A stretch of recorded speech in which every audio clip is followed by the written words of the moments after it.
আমি মোহাম্মদ মনোহর হোসেন। আমি আলোকে আমার ভাগ্নিকে নিয়ে আসছি। তার খুব পেটে পেইন নিয়ে আসছিলাম। আমরা এর আগে আরো 2-1টা হাসপাতালে গিয়েছিলাম। এখানে আল্ট্রাসাউন্ড বা অন্যান্য টেস্ট করানোর পরেও আমরা সেই ডায়াগনোস করতে পারিনি।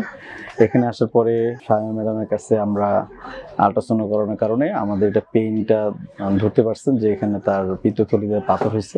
আসসালামু আলাইকুম, আমি আফরোজ জাহান বাঁধন। আমি মিরপুরের অধিবাসী। রিসেন্টলি আমি বেশ লং টাইম ধরে ব্যাক পেইন এবং পেটে একটা পেইনের জন্য খুব সাফার করছিলাম। দেন পরবর্তীতে আমার আঙ্কেল আমাকে সাজেস্ট করলেন যে আলোক হসপিটালে আসতে।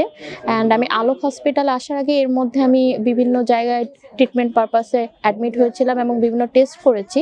তারা ওই ধরনের ফলোআপ রেজাল্ট আমাকে দিতে পারেনি। পরবর্তীতে আলোকে আসার পর আমি একটা সঠিক নির্দেশনা এবং সঠিক আমার রোগটা নির্ণয় করা গেছে। এখন আর কি সেটা পরবর্তী স্টেপটা নেওয়ার জন্য আমরা অপেক্ষা করছি। ধন্যবাদ।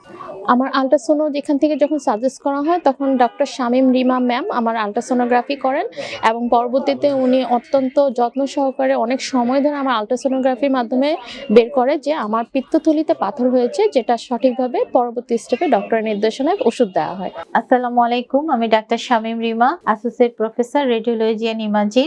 আমি এখানে নর্মাল রুটিন আল্ট্রাসাউন্ড করার পাশাপাশি বিভিন্ন স্পেশাল আল্ট্রাসাউন্ড গুলো করে থাকি। এছাড়া আমি পুরো বডির ডপলার, যে কোনো ডপলার, তারপর বায়োপসি, আল্ট্রাসাউন্ড গাইডেড বায়োপসি, সব রকমের এফএনএসি, অ্যাসপিরেশন, যেমন ব্রেস্টের অ্যাবসেস, ওভারিয়ান সিস্টের অ্যাসপিরেশন, লিভার অ্যাবসেসের অ্যাসপিরেশন, এছাড়া আরও অনেক ক্রিটিক্যাল কাজ যেগুলো সচরাচর করা হয় সবকিছুই আমি এখানে নিয়মিত করছি। সুস্থ জীবন, সুন্দর পৃথিবী।